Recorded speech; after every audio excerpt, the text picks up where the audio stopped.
because Mm. energy can't be created nor destroyed. It has to be moved. So you're just putting it somewhere else. That's right. I love that one. Yeah, That's good. Energy can't be created or destroyed. It must be moved. yeah. And that's, I mean, but that's like you have posterior and anterior kinetic chains. Like that's the purpose of that chain is to move energy through your body, and that's why it's like when people get all woo about like a yoga practice, your tantric practice, whatever. That's literally what you're doing. You're just aligning your chain so that energy can move more effectively, efficiently. And I'm not trying to like say it's scientific and take the spirituality out of it because you can't. You like once you experience certain things as a result of your alignment, you cannot deny the presence of something greater than us.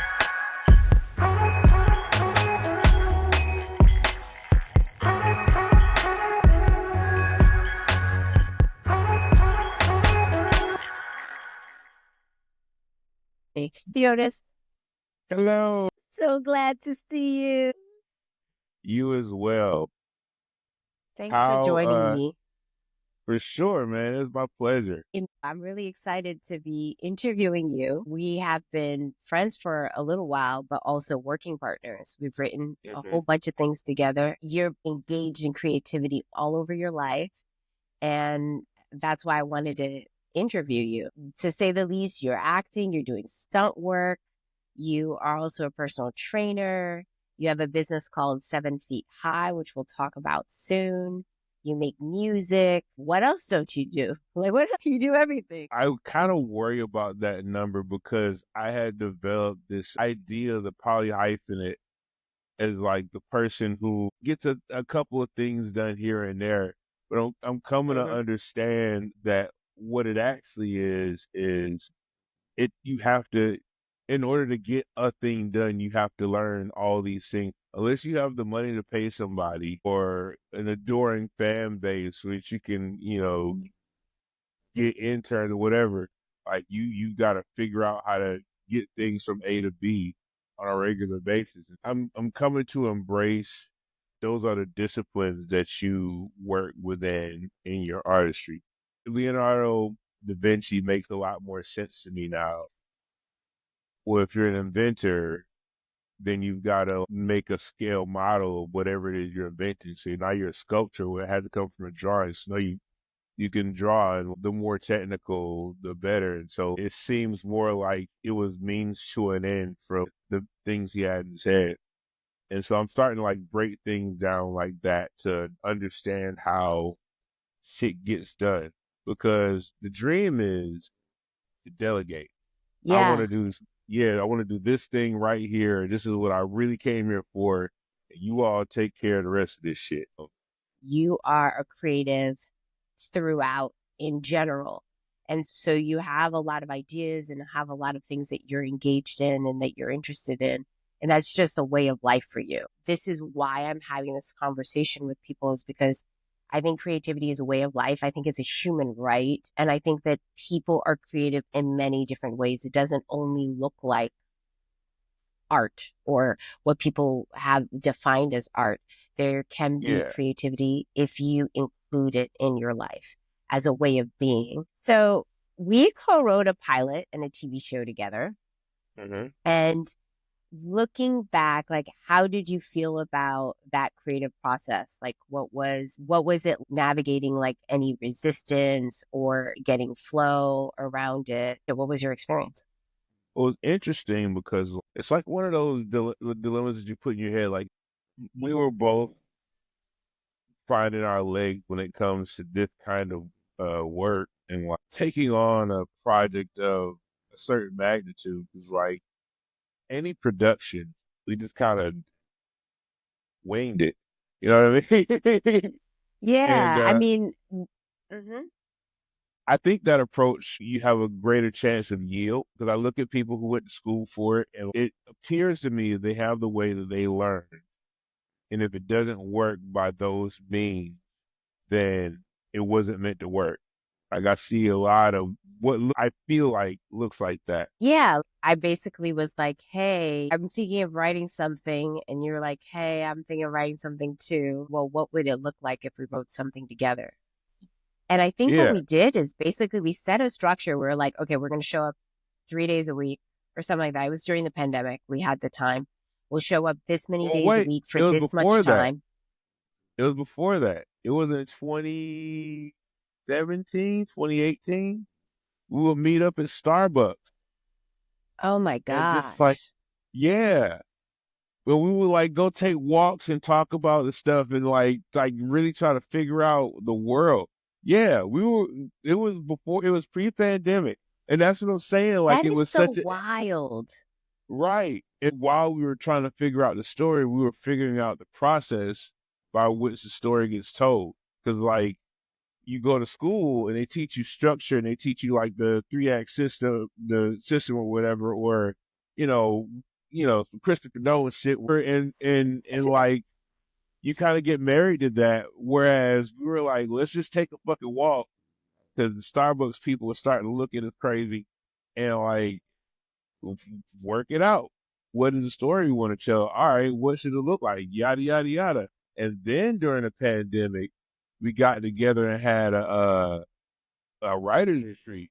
Yeah, we did do a writer's retreat where we did like an Yeah, intensive writing session for like and we three literally like days. this dialogue. What is he? Why is he saying that? Mhm. I guess I bring all that up because as I've gone on to pursue that path, I've learned that the biggest obstacle I have is that beginning stage, the what is this period. And like Mhm. going back, because this is the only written body of work that I was there for the inception of. Like I've been Mhm. brought on for other stuff to help finish. Honestly, that's my strong suit. My strong suit is like, all right, we got all this information. What's the story? But that's the first time it was like, what is the beginning of this? And like, what does the dialogue look like? And yeah, I mean, I feel like even though I didn't carry it with writing, I definitely utilized that method in other media. Also, I think it's pretty telling that for me, I was there for part of the process and I didn't even see the preliminary stages of being part of the creative process, but it was all necessary to get Yeah, to creating what we created. We even in the end did a like a reading. a We table did a read. Yeah, virtual reading. We had all these we did a two table table read, reads. which is wild and really truly transformed and informed We um, interview some people. pretty structural changes. Yeah, we did, didn't we? And we also looked for interviews online of different type of people and Took characters, and we copious did a lot of notes. research. Yeah, Yeah, we did. hmm it was an enjoyable process, but at that time, I think in my journey as an artist, I was more concerned about end result type stuff. yeah, And maybe that's why I didn't see the beginning stages as part of us creating it, right? As opposed to now, I think I'm more engaged in the process of and like knowing that you'll get there. You know, you can have structure, but you'll eventually get there. And the journey to getting there can be enjoyable. yes. I think it has to be enjoyable. That is like a ground rule for me. Unless I'm getting paid for it, I gotta like doing it because you have to live with it. Like I don't know how to create something that I am not intimately familiar with. You know what I mean? Like I need to know the whole whether it's a song I'm writing, I need to know everything about this song before or I get like a concentrated drop of information in like a line or something. Like I can grow that. And like in acting, yeah, I gotta like have something about the character I love. I have to relate. I have to be able to empathize, you know. And in writing, I have to care what the story is. Like, Mhm. no, somebody told me you have to have a shiny thing to hold on to, and you can usually grow it from there. Yeah. And so they're like, it's usually the thing that makes the story odd. I like for the story to be not just interesting, but like, uh, We went places that aren't normal places for us to go in the pilot we wrote. That's the first project. But then there was mhm. another project that we just, it's interesting after the first time of creating. The second time we went about it in a different way because the project called for it and it flowed better for us in this way. I thought of an idea. We had a conversation about it. We developed it together. And then you went and you wrote the first episode on your own, Yeah, which is also really cool too, that the flow just happened to have gone that way. The first one had to go the way it went, and this I one kind went of the way feel it went. though, I kind of Mhm. feel the second one went the way it went because we were a little fatigued from the first one. Cause that was a long time that we worked. It was like It five was a years or developed something. show. Yeah, it Yeah, was a yeah. developed We had a series. lot of Yeah. stuff. Yeah. And so like I think the And second we one, were like, learning along the way. yeah, yeah. Yeah. And that second one, like, I ain't got time for all that shit. I can't do that. Like, nah, we gotta, all right, it's a short story. It's not a goddamn, but yeah, that's the other thing that I've learned is like, it's not just the skill sets that matter, but it's the time, like the turnaround time. Well, also our lives have changed too in a Yeah, way that we couldn't afford that time as well, even though we yeah. made the time, right? And also we'd already learned the lessons to learn, right? Well, I think Um, some of that stuff we could have repeated. I think it could have been like yeah. if our lifestyles would have stayed more consistent, because there was a ton of change, but Yep. like I think because it really is the time that we spent like just doing that. Like Mhm. there were no phone calls, there were no nothing. It was sit down, write, like because that's really what it takes. And like I think a few reps of that, I think that's what school is for. You have a dedicated time and a vacuum that you focus on this thing exclusively. It was And like us going to school, us going to school yeah, because we had mentors. We had yeah. people reading it, giving us pointers. We even took a writing weekend workshop and brought the pilot and the ideas of the pilot there. Yeah, it was really cool. I want to shift over to like stunt work, and you're a personal trainer, and you're a stunt man as well. Is there any way that you connect your creativity to your physical world, or does it shape your artistic approach in other areas? Well, it's all expression, right? Like stunt work, the purpose of stunt work is to tell the story through physical movement.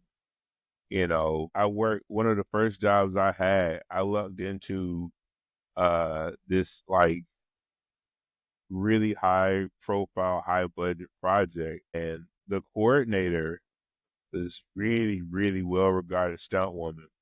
And the first thing she told me is like, what we have to figure out is how this action tells the story.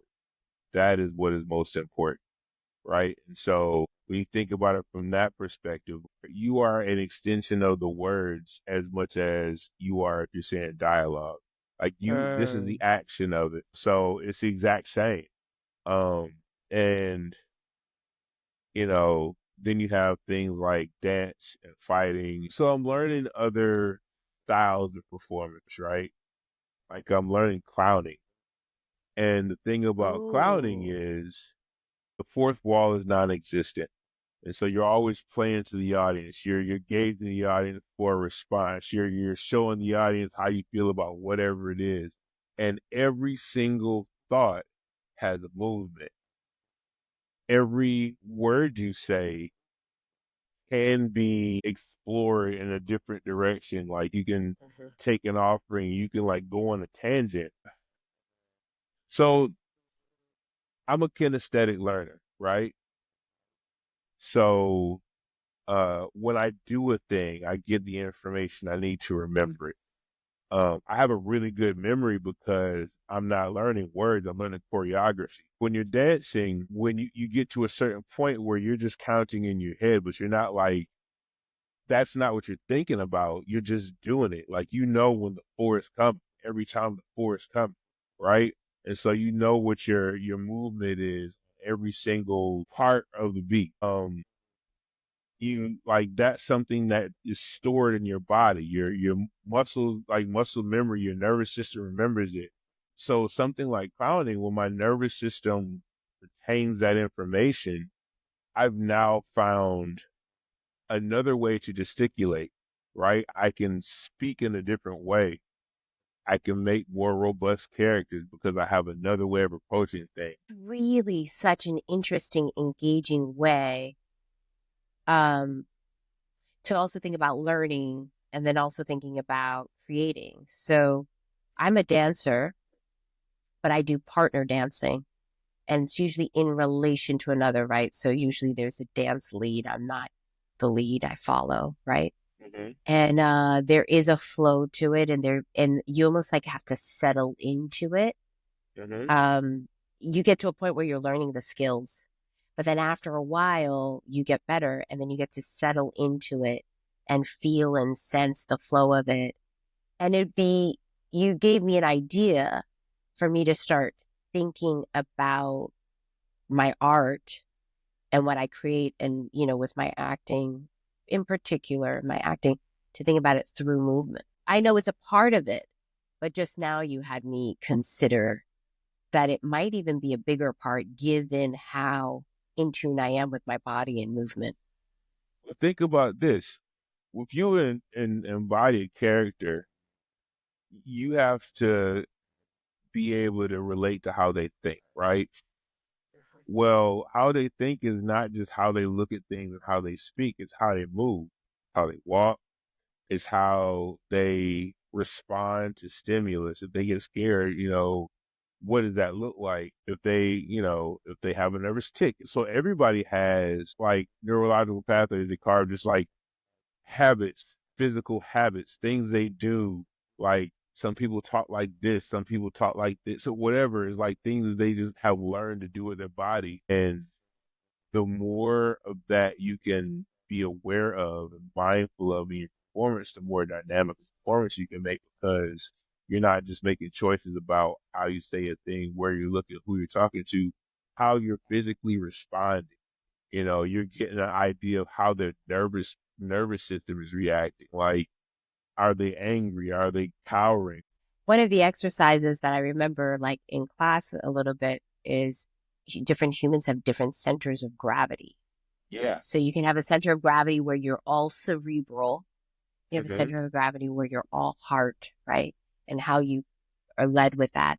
Or you can have it be down here in your groin. And how do you Mm-hmm. move and how does that? And having a different center of gravity very much affects how you might, like, let's say I'm hunched over, my center of gravity is in front of me. It's not even in my body. It can really inform a character. And that's sort of, Yeah. it's pretty cool that you're able to bring your personal training. And obviously the personal training probably goes with the stunt work. And then the stunt work goes with the acting. And it's cool to how it's like What kind of it's a continuum. it's It's just a it's continuum.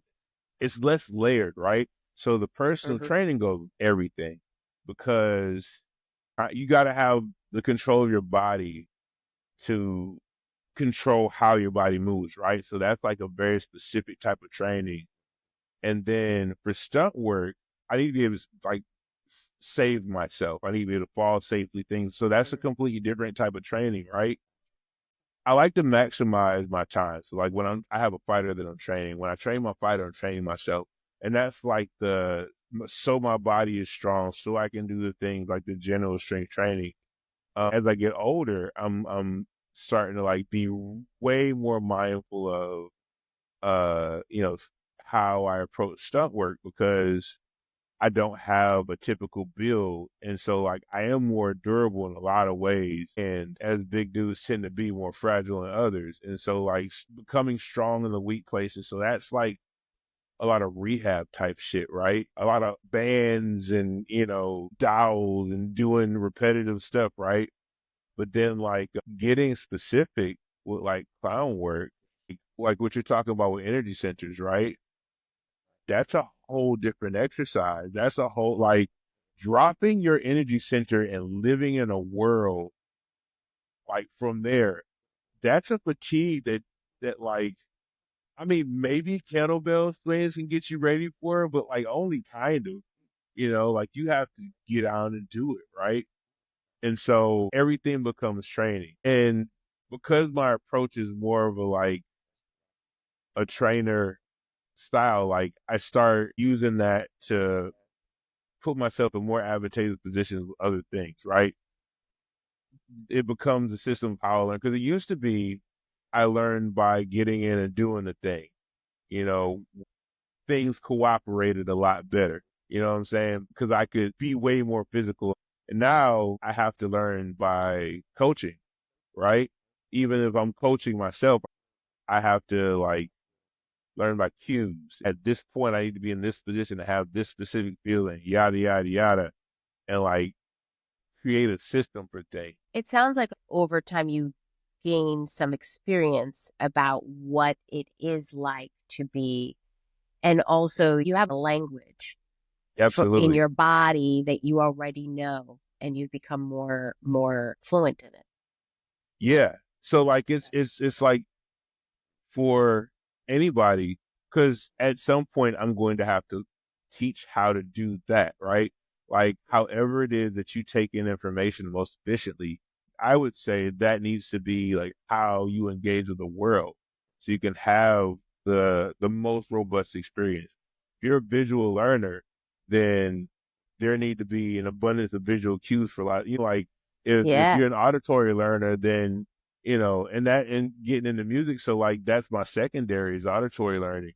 And so teaching myself how to be intentional with sound has started to inform how I view storytelling. When you were creating music, do you feel like you're constructing something, or do you feel like you're discovering something?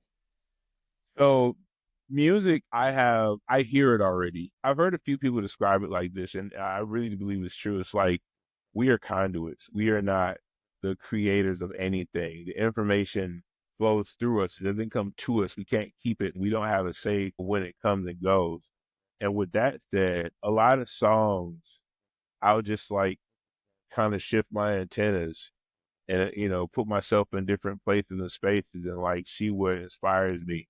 And if I can get a good line, I can make a good song. So do you sometimes like record yourself, or like if it's in your head and you don't have time to get to it, or does it usually stay with you? I have rules. No, it never says like you like it does occasionally, but like I do not trust that delivery You method. better catch I it. Catch it while yeah, you can. yeah. Yeah, exactly. So like sometimes the only thing I have is an auditory cue of like what the thought was but I have rules for that. So like there's a time frame that I have to um record it, and then there's a time frame where I have to listen to it and translate it into something else or expand upon it so that I can remember it. But like after a certain point, it's just me making dumb sounds into a recorder. I have some voice notes. I'm just like, I don't know what the fuck I was What talking the about.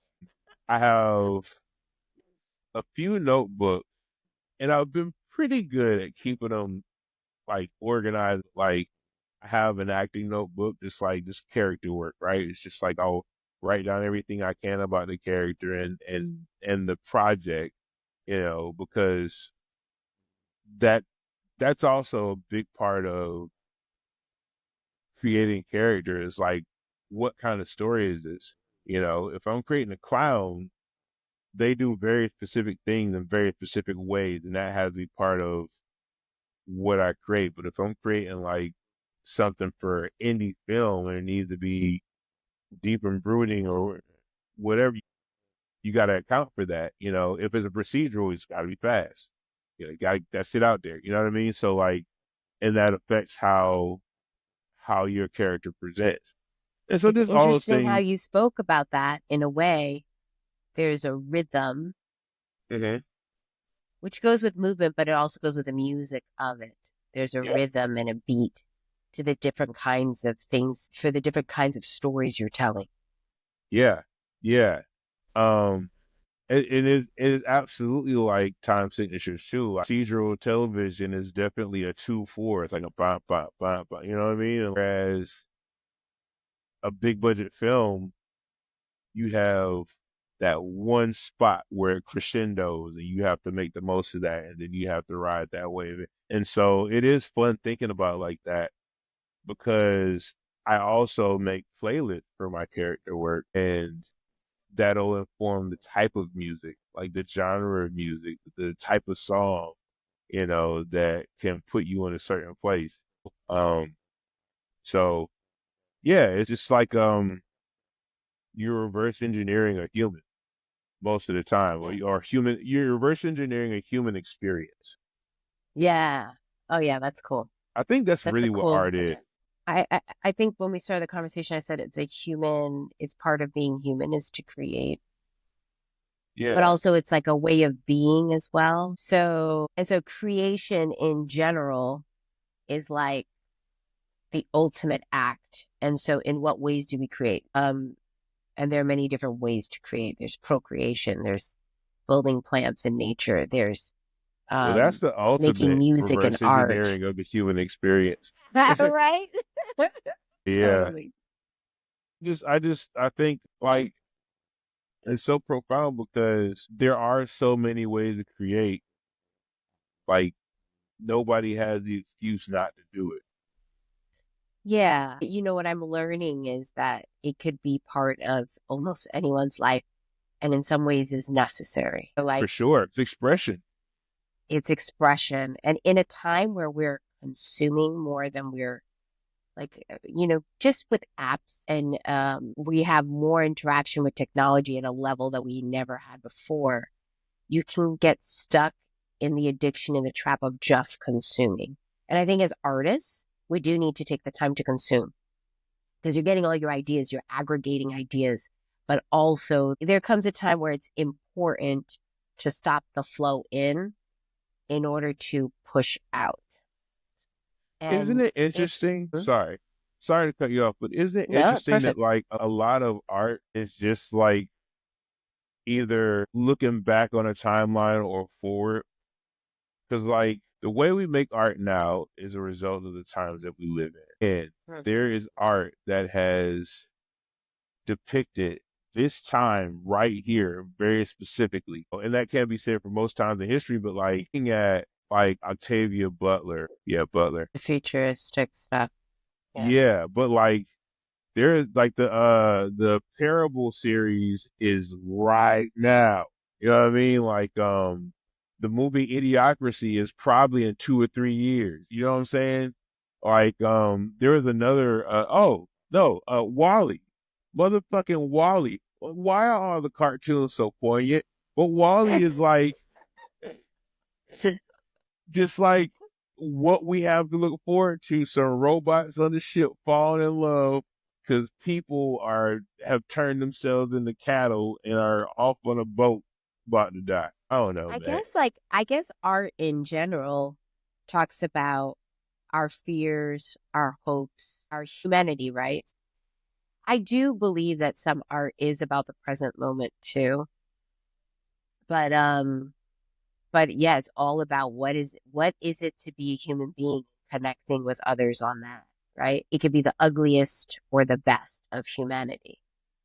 But I wanted to shift to talk about the company you've started, right? I know, it's so quick, such an abrupt thing, but I want to make No, sure that no, I get yeah, that in. yeah.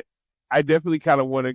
I'm happy to get out of that spiral we were Yeah, going. because we were about to go down, right? So, well, but also as part of the spiral, so you have this company, it's called 7 Feet High, which I think is pretty like a great name because aren't you, how tall are you?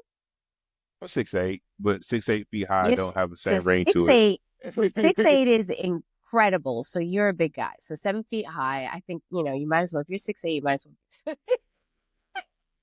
And and I know that you weren't 7 feet, but I knew that you were above 6'4", which is like taller than Tall by most. most accounts. Yeah, tall by most accounts. Yes, taller than most.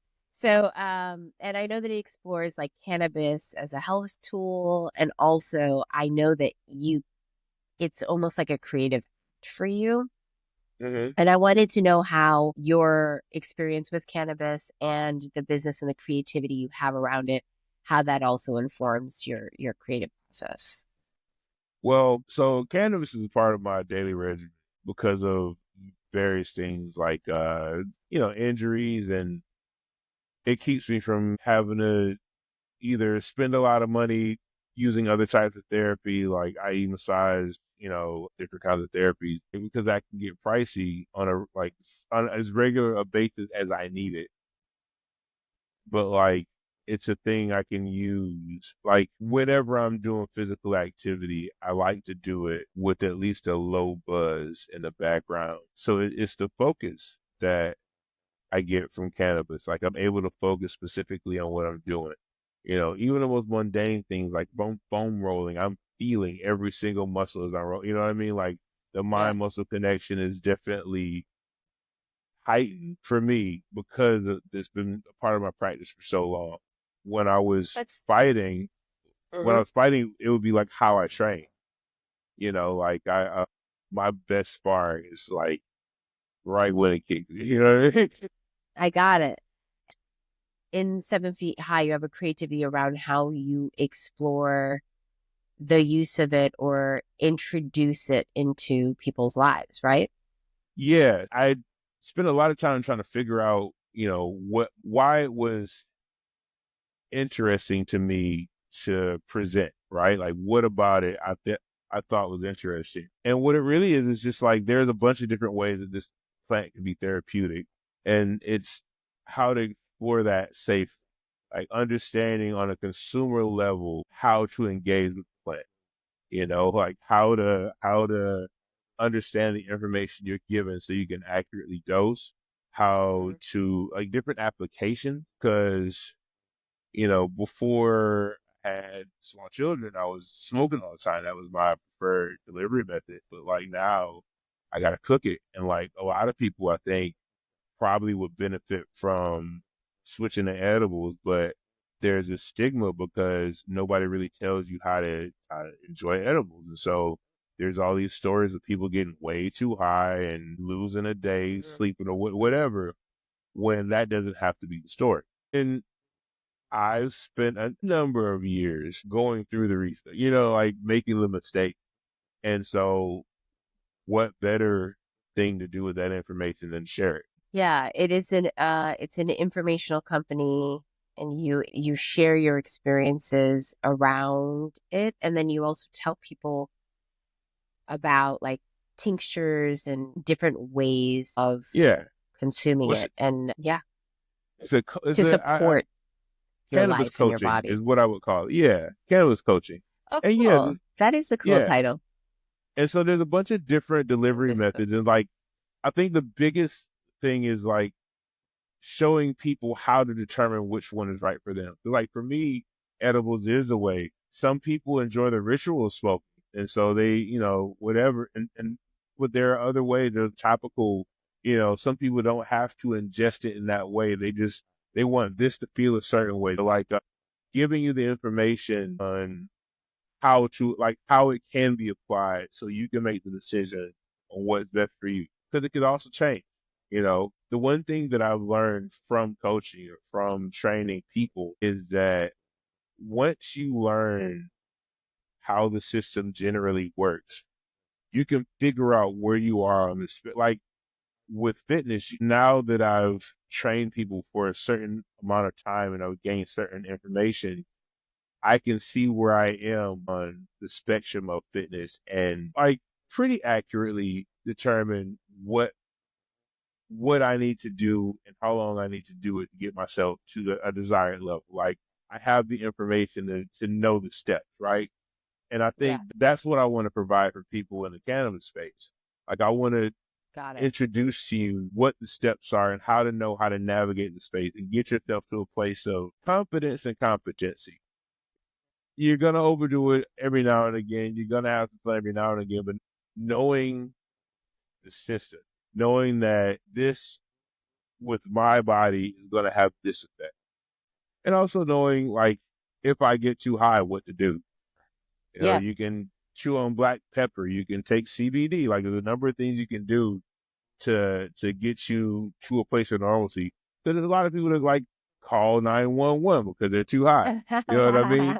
And Yeah. so we're trying to avoid that because I'm pretty sure they're gonna charge you. Yeah. I wanted to transition a little bit to ask about like being a creative is not only being creative, but you're managing all area and aspects of your life. You have like, since I've known you as an artist, you've built your family. There are other responsibilities and so much going on. Is there a way you think people can manage a little bit of burnout? Are there almost like rituals or practices that help people stay, optimally creative in a creative state? Or being able to, manage all the things required. Okay. So essentially, all this talk of coaching, it all comes back to one thing: homeostasis. What is your center? What is the place that you operate best?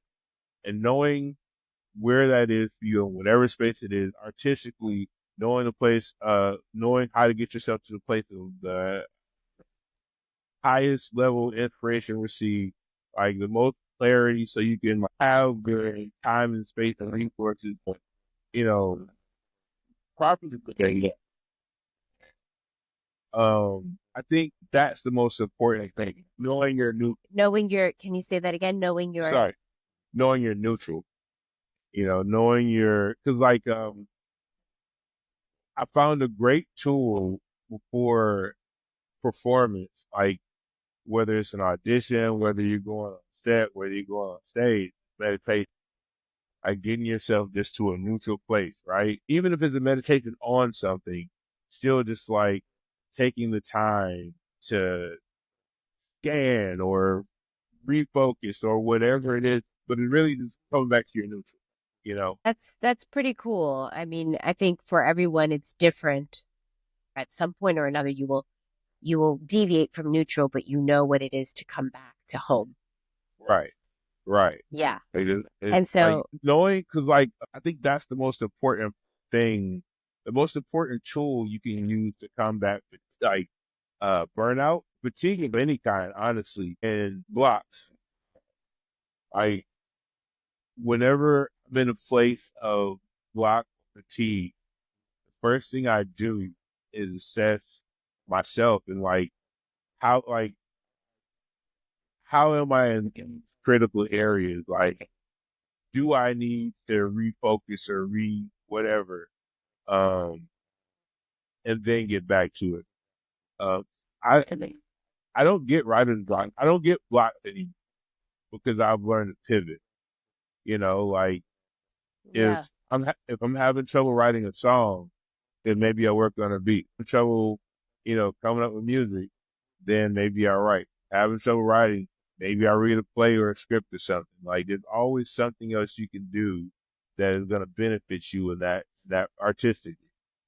Let's say I'm working on a document that I'm writing and I might do it for 20 minutes and get stuck. Then I'll go play a song and dance a little bit and step away and come back. And so I Yeah, totally get and understand the idea of switching things up and moving. It's almost like a tenet from acting, right?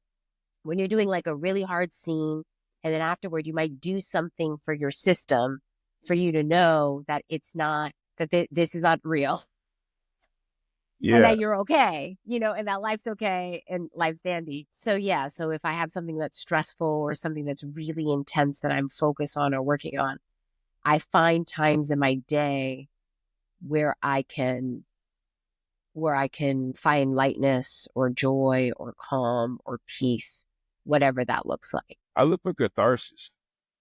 I look for release. Um, Expression. because Yeah. sometimes it's in like if I'm doing particularly emotional work, sometimes it's going through the emotions and like completing that cycle. That's the thing that like gets me back to neutral. Because it's when it's stored in my body that it's problematic. But That's if I'm amazing. able You to, just came back to the body again. yeah, You know, well, because that's where like anxiety is it's not a. kinesthetic. Mhm. Yeah, like it's not stored here, it's stored here, it's stored, it's stored in a muscle somewhere.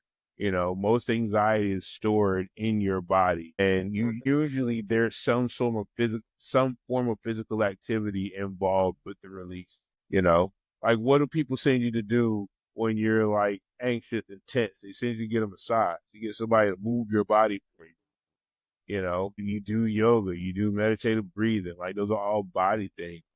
Because that's how humans process anxiety. Like dogs yawn because they're anxious and they're getting it out of their body. I had a one of my friends I spoke to, he does jujitsu and he's a bread maker, like a large kitchen, like large baker. He makes a lot of bread. And he said that he wasn't really able to process his emotions or things that he needed for life as well until he started really including a physical practice to his life.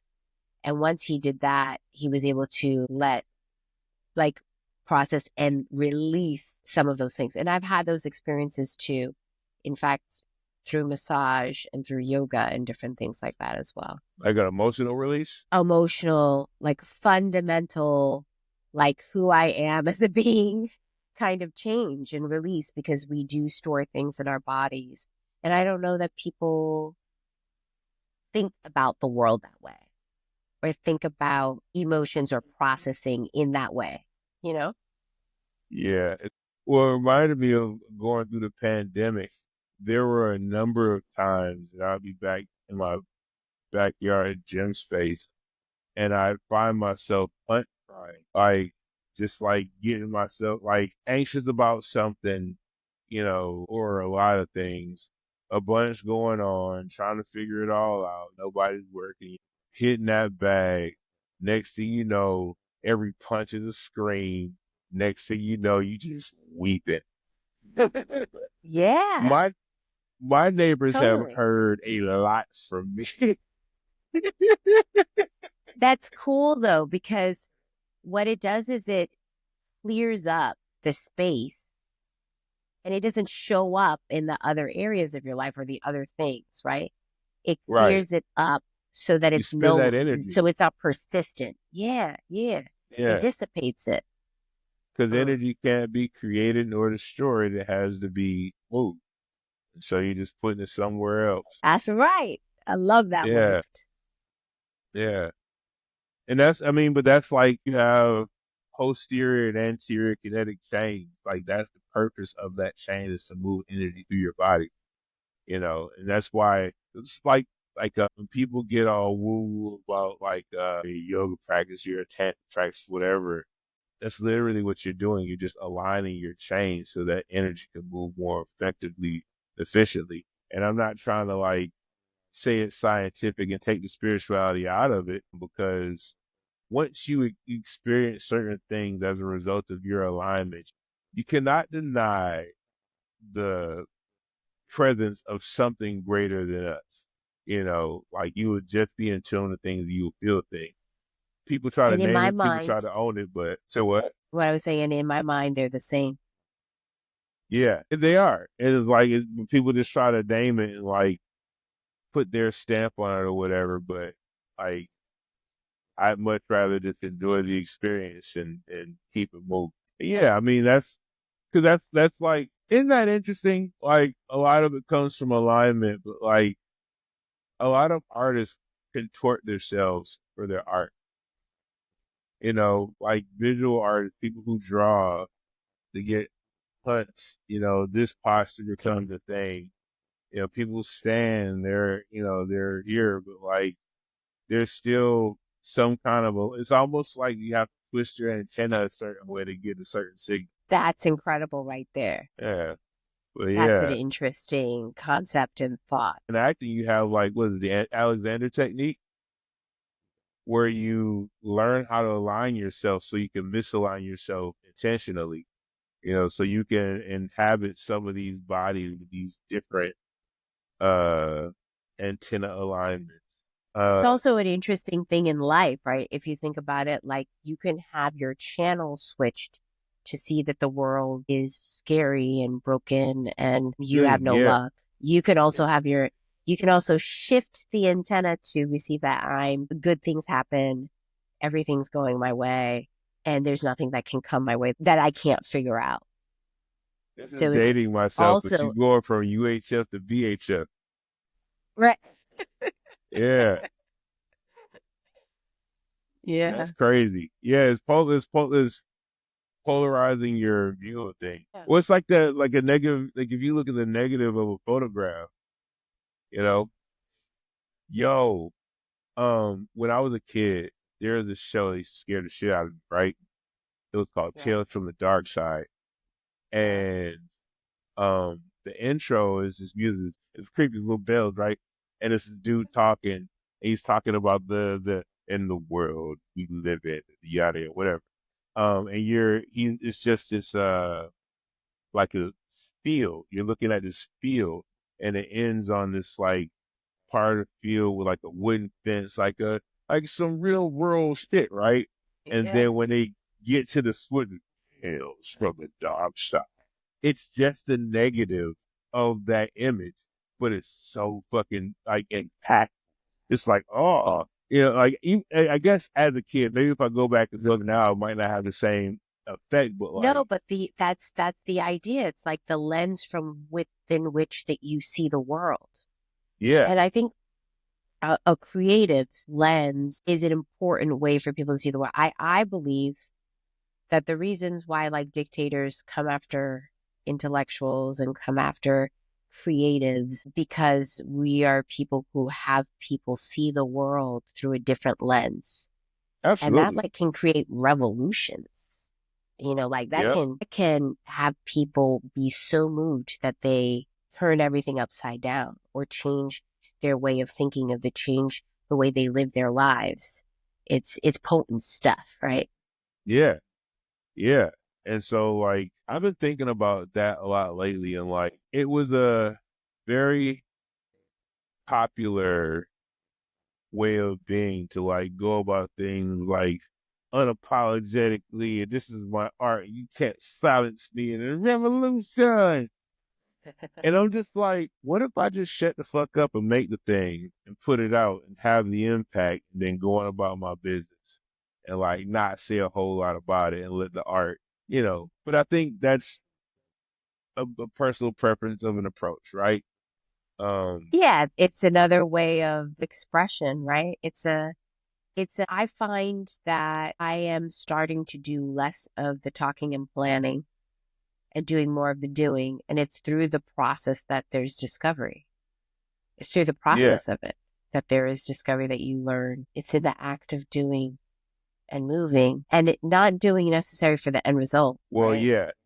So, okay. So, you said something in the beginning of the conversation about Mm-hmm. when we were first doing things, you were thinking about the end result. And that reminded me of what I learned about that. Like, for me anyway, you have the end result in mind when you put together the L, and then you put everything together with the end result in mind, but not with the end result as focus. You Mm-hmm. focus on how it's put together and you reference the end result. That was when that way of thinking was presented to me, things made so much more sense. So I have like, well, for one, I'm competitive, which makes me petty. And, just like that has its place, but like as an artist, you have to be given, right? You protect your art, but like the purpose of it is to give it away. Yeah, sure, for a price if you're lucky, but ultimately it's for somebody else to experience. I don't know, just like how like the meditation on making the thing becomes so much more poignant. Mm-hmm. Um, like it's the mindfulness, that's how you see the small details that come out in the end result. You were writing the speech pattern of this character, or, you know, you're took a lot of time to examine the borders of a drawing, whatever, like music is the thing that still has the most impact. Like I learned, I think, most from the process of making music, and I inform every other process that I have with that information because it's all translated. Music has the move. Music has the beat is there to work around. Like music is a corn dog, the beat is a stick. You know what I mean? Do you know? You know what I love about this conversation? It's all coming back together again. All of these. So when I first started, I said, acting, stunts, training, music, writing. You do all these things. How do they come together? And what I notice in our conversations that they all blend into each other, and there's no difference in even in the approach. There's no difference in when you have movement in another, when you have movement in one area or a stall in one area, you can create movement by going to another area. So it's Yeah, all fluid, it's all part of flow, and they're all integrated in you. So thank you for this interview. Thank you for taking the time. It's always a pleasure talking to you. You are one of my creative partners. We do work in tandem very often around creativity and planning things, thinking out about our careers. And I thank you so much for taking the time to have this conversation with me. absolutely, absolutely. Um, Thanks So for where can having me. people, of course, so where can people find out about you or some of the things that you've talked about? Um, so my website is bigdudeforhire.com. Beathigh.com will be up soon. But Big Dude for Hire is the website. Theodus Crane, TheodusCrane, on all the stuff on socials and Patreon. Thank you for everything. Big hugs. Absolutely. Bye, Theo. Thanks.